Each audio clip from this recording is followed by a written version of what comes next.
નમસ્તે વિદ્યાર્થી ભાઈ બહેનો. સ્ટાન્ડર્ડ 9 અને 10 ગુજરાતી મીડિયમ ઇંગ્લિશ સબ્જેક્ટ માટે હું મહેન્દ્ર પંચાલ સર તમારા સૌનું ફરી એકવાર હાર્દિક સ્વાગત કરું છું. વિદ્યાર્થી મિત્રો, આ વિડિયો લેક્ચરમાં આપણે સ્ટાન્ડર્ડ 9 અને 10 બંને માટે ઉપયોગી એવા કેટલાક એસે રાઇટિંગ એટલે કે નિબંધ લેખનના ફકરાઓની પ્રેક્ટિસ કરીશું, પેરેગ્રાફ પ્રેક્ટિસ કરીશું. બરાબર છે? ઓકે, તો તમારી ફર્સ્ટ ટેસ્ટ અને ઇવન કોઈ પણ ટેસ્ટ માટે ઉપયોગી તેવો પ્રથમ નિબંધ છે માય ફેવરિટ ગેમ એટલે કે મારી પ્રિય રમત. જનરલી વિદ્યાર્થી મિત્રો, મોટાભાગના વિદ્યાર્થીઓની ફેવરિટ ગેમ એટલે કે પ્રિય રમત ક્રિકેટ હોય છે. એટલા માટે આપણે આપણા આજના એસેમાં ક્રિકેટ રમત વિશે ચર્ચા કરીશું. તો નિબંધની શરૂઆત આપણે આ રીતે કરીશું. My favourite game is cricket. પહેલાં તો આપણે કે આપણી પ્રિય રમત કઈ છે તેનું નામ લખીશું. મારી પ્રિય રમત ક્રિકેટ છે. ત્યાર પછી બીજું વાક્ય શું લખીશું આપણે? Cricket is an outdoor game. Cricket એક મેદાન પર રમાતી રમત છે. તેને આપણે ઇન્ડોર ના રમી શકીએ, ઘરની અંદર ના રમી શકીએ એટલા માટે. ત્યાર પછી ત્રીજું વાક્ય લખીશું ઇટ ગીવ્સ. તે આપણને આપે છે, શું આપે છે? Healthy exercise to the body. તે આપણા શરીરને એક તંદુરસ્ત કસરત પૂરી પાડે છે. બરાબર? તો આ રીતે આપણે પ્રાસ્તાવિક પરિચય આપીને આ નિબંધની શરૂઆત કરીશું.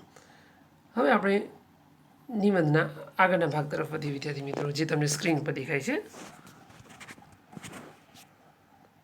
ઓકે, હું તમને સ્ક્રીન પર વ્યવસ્થિત કરી દઉં છું. એમાંથી નાખો દરેક જણ.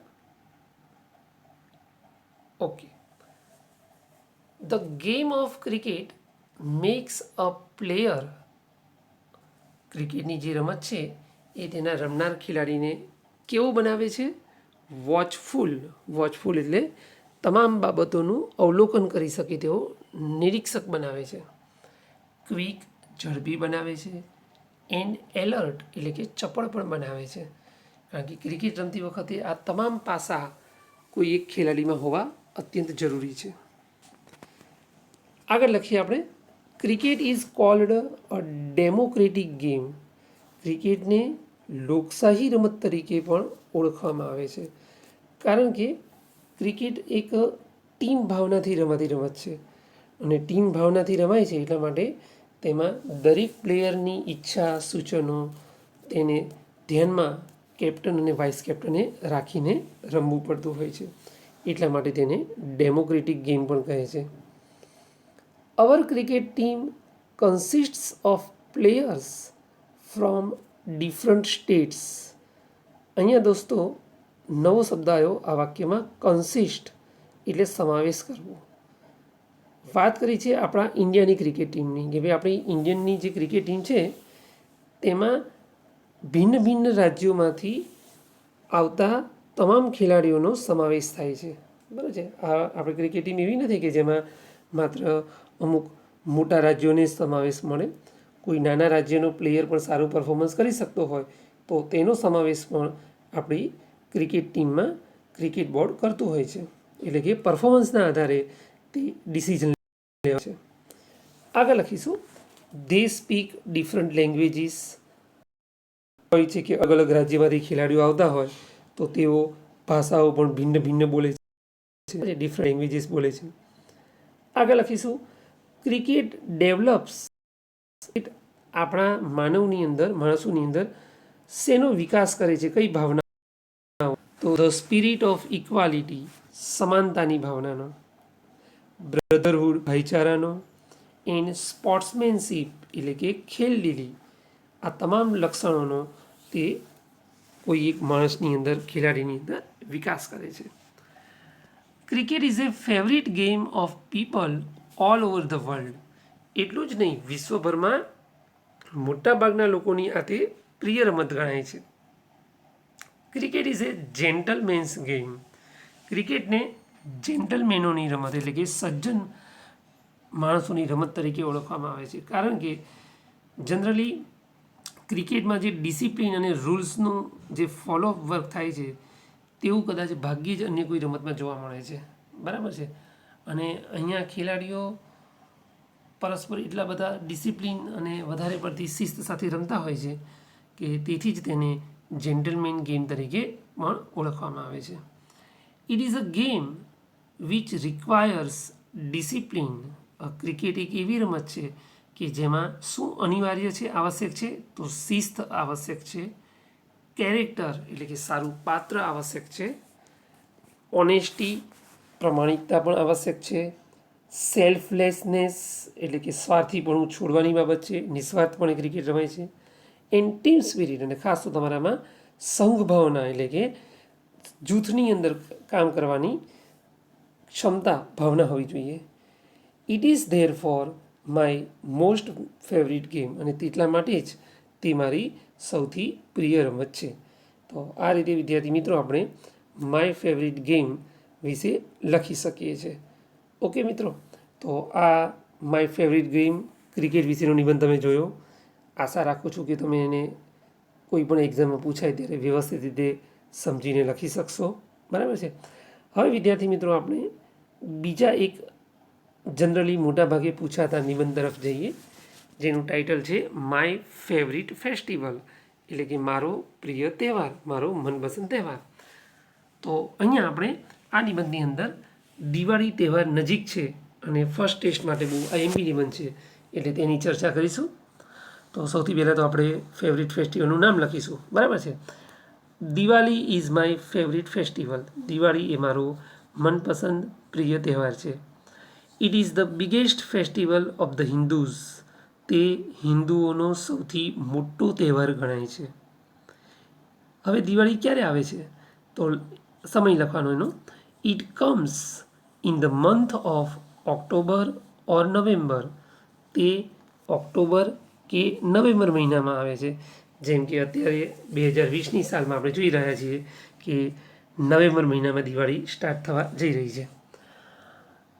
ક્યારેક ઓક્ટોબર મહિનામાં પણ આવતી હોય છે, ઓક્ટોબર એન્ડિંગમાં ખાસ કરીને.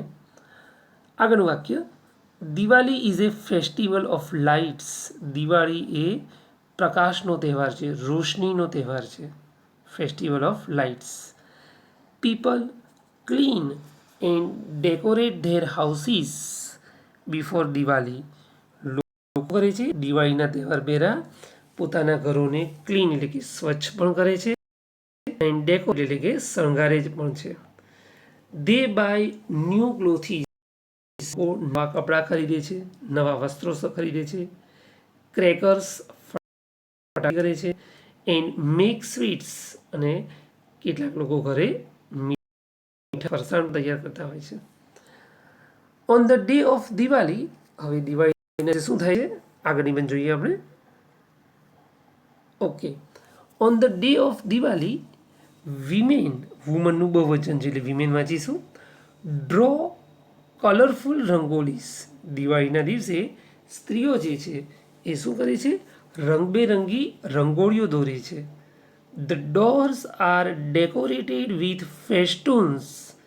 એટલું જ નહીં, ઘરોના દરવાજા શેનાથી શણગારવામાં આવે છે તો ફેસ્ટૂન્સ એટલે કે તોરણોથી શણગારવામાં આવે છે. અને આ તોરણો શેના બનાવેલા હોય છે તો હવે આપણને એ આપ્યું છે અહીંયા, made of marigold flowers and leaves of the Ashoka tree. આ જે તોરણ હોય છે તે ગલગોટાના ફૂલ તેમજ આસોપાલવ વૃક્ષના પાંદડાથી બનાવવામાં આવે છે. તો આસોપાલવના તોરણ આપણે દિવાળીમાં ઘરે ઘરે બારણાઓમાં એનાથી ઘરને શણગારેલા જોઈ શકીએ છીએ, તોરણો લટકાવતા જોઈ શકીએ છીએ. હવે દિવાળીની રાત્રે શું થાય છે તો એના વિશે વર્ણન કરવાનું. એટ નાઇટ, રાત્રે, there are rows of, rows એટલે હરોળ, કતાર, line. There are rows of earthen lamps. Earthen lamps એટલે કોડિયામાં પ્રગટાવાતા દીવા, બરાબર છે. તો રાત્રિના સમયે લોકો શું કરે છે, ઘરની બહાર કોડિયામાં દીવા પ્રગટાવીને મૂકે છે. ઇન એવરી હાઉસ, લગભગ દરેક ઘરમાં તમને આવા દીવા બહાર જોવા મળે છે. Children burst crackers. બાળકો ફટાકડા ફોડે છે. બિઝનેસમેન પરફોર્મ ચોપડા પૂજન. તો વેપારીઓ શું કરે છે, બિઝનેસમેન વ્યવસાય કરતાઓ એ લોકો પોતાના વેપારના જે ચોપડાઓ હોય છે તેનું પૂજન પણ કરે છે. ધ નેક્સ્ટ ડે, દિવાળીની પછીનો જે દિવસ છે ત્યારે શું હોય છે? The new year is celebrated with great joy. નવું વર્ષ એટલે કે બેસતું વર્ષ તે લોકો ભારે આનંદથી ઉજવે છે, મનાવે છે. તો આ રીતે મિત્રો તમારા સ્ટાન્ડર્ડ 9ના લેવલનો આપણે માય ફેવરિટ ફેસ્ટિવલ દિવાળી વિશેનો નિબંધ જોયો, જે પણ તમે વ્યવસ્થિત સમજીને એક્ઝામમાં વ્યવસ્થિત તૈયારી કરીને લખી શકશો તેવી આશા રાખું છું. હવે વિદ્યાર્થી મિત્રો આપણે આપણા ત્રીજા નિબંધ તરફ જઈએ. તો આપણો જે ત્રીજો નિબંધ છે વિદ્યાર્થી મિત્રો, એનું ટાઇટલ છે ધ રેઇની સિઝન, એટલે કે વર્ષા ઋતુ, ચોમાસાની ઋતુ. બરાબર. તો વિદ્યાર્થી મિત્રો, ઋતુઓ કુલ 3 પ્રકારની છે, આપણે જાણીએ છીએ મુખ્ય ઋતુઓ: ચોમાસું, શિયાળો અને ઉનાળો. પણ અહીંયા આપણે રેની સિઝન એટલે કે વર્ષા ઋતુ વિશે અભ્યાસ કરવાનો છે. તો એની શરૂઆત આપણે આ રીતે કંઈક કરીશું દોસ્તો, તો દરેક જણ ધ્યાન રાખો. પહેલું વાક્ય આપણે લખીશું, the rainy season begins in June. વર્ષા ઋતુની શરૂઆત જૂન મહિનામાં થાય છે. એન્ડ એન્ડ્સ ઇન સપ્ટેમ્બર, અને તેનો અંત આવે છે સપ્ટેમ્બર મહિનામાં. જનરલી સામાન્ય રીતે જોવા જઈએ વિદ્યાર્થીઓ, તો જૂન મહિનાના સેકન્ડ વીકથી વર્ષા ઋતુનો પ્રારંભ થઈ જતો હોય છે મોટાભાગના રાજ્યોમાં, અને સપ્ટેમ્બરના એન્ડિંગમાં વર્ષા ઋતુ સમાપ્ત પૂરી થઈ જતી હોય છે. ક્યારેક વરસાદ લાંબો પણ ખેંચાતો હોય છે જો મોડો પડ્યો હોય તો, પણ આ સામાન્ય રીતે આપણે એવરેજ વાત કરીએ છીએ. બીજું વાક્ય શું લખીશું? તો વર્ષા ઋતુમાં આકાશ કેવું લાગે છે તેનું લખીશું. The sky is full of dark clouds. વર્ષા ઋતુમાં તમને આકાશ એકદમ ઘેરા વાદળોથી ભરેલું, છવાયેલું લાગે છે. It rains with thunder and lightning. મેઘગર્જના અને લાઇટનિંગ એટલે વીજળીની સાથે વરસાદ વરસે છે. We welcome rain after the summer heat.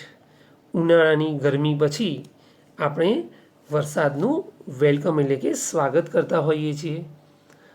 હવે વર્ષા ઋતુમાં કેટલાક લોકોને પાણીમાં પલળવાની એલર્જી હોય, શરદી થવાની, તો એ લોકો શું વાપરતા હોય છે પાણીમાંથી ભીંજાય નહીં એટલા માટે? We use raincoats and umbrellas in the rainy season. આપણે વર્ષા ઋતુમાં રેઇનકોટ તેમજ છત્રીઓનો વપરાશ કરીએ છીએ. હવે બહાર રસ્તાઓની સ્થિતિ કેવી હોય છે? તો the rods R full of water. રસ્તાઓ પાણીથી ભરેલા હોય છે, ખાસ કરીને જ્યારે ભારે વરસાદ, હેવી રેઇનફોલ પડતો હોય છે ત્યારે. સમટાઈમ્સ, એના પછીનું વાક્ય, sometimes it is difficult to walk or drive a vehicle on the flooded roads. ક્યારેક આવા પાણી ભરેલા પૂરવાળા રસ્તા ઉપર ચાલવું કે પછી વાહન ચલાવવું બંને ડિફિકલ્ટ એટલે કે અઘરું, કઠિન બની જતું હોય છે. નેક્સ્ટ સેન્ટેન્સ જોઈએ. Children love to play in the rain. બાળકોને વરસાદમાં રમવું ગમે છે, તેમને પસંદ છે આ. દે મેક સ્મોલ પેપર બોટ્સ. તેઓ શું કરે છે રમતમાં? નાની નાની કાગળની હોડીઓ બનાવે છે. And float them in the puddles. અને ખાબોચિયા જે પાણીના ભરાયા હોય નાના નાના, એમાં તેમને તરતી મૂકે છે અને પોતાની હોડીઓને તરવા દે છે અને પછી મજા માણે છે. એન્ડ ફ્લોઈંગ વોટર, ખાબોચિયા ભરાયા હોય તેમાં, અને રોડ પરથી પાણી વહેતું હોય તો એ વહેતા પાણીમાં તેઓ પોતાની કાગળની હોડીઓ મૂકીને એને તરાવે છે અને આ રીતે વર્ષા ઋતુની મજા માણે છે. તો આ આપણે વર્ષા ઋતુનો નિબંધ જોયો. હવે વિદ્યાર્થી મિત્રો આપણે વર્ષા ઋતુમાં એના પછીનું જોઈએ. આગળ શું લખી શકાય આપણે વર્ષા ઋતુની અંદર? તો સ્ક્રીન પર તમે જોઈ શકો છો, the rainy season is very important for farmers. આ વાક્ય શું દર્શાવે છે? કે વર્ષા ઋતુ જે છે એ ફાર્મર્સ એટલે ખેડૂતો માટે અત્યંત મહત્ત્વની ઋતુ ગણાય છે. કેમ? તો એનું કારણ પણ આપ્યું છે, જુઓ. દે સો સીડ્સ ઇન ધીસ સિઝન. આ ઋતુ દરમિયાન તેઓ શું કરે છે? જમીનની અંદર બીજ વાવે છે, જેનો તેમને પાક વનસ્પતિનો ઉગાડવાનો હોય તેના બીજ તેઓ વાવે છે. ડ્યુરિંગ ધ રેની સિઝન, વર્ષા ઋતુ દરમિયાન, the trees look clean and bright green. વૃક્ષો કેવો દેખાય છે? એકદમ સ્વચ્છ દેખાય છે, કારણ કે પાણીના કારણે બધા વૃક્ષોના પાંદડા જે છે એ ધોવાઈ જાય છે અને તેમનો કલર કેવો થઈ જાય છે? એકદમ તેજસ્વી લીલો કલર થઈ જાય છે. અને છેલ્લું વાક્ય આપણે લખી શકીએ, we see the rainbow in the sky.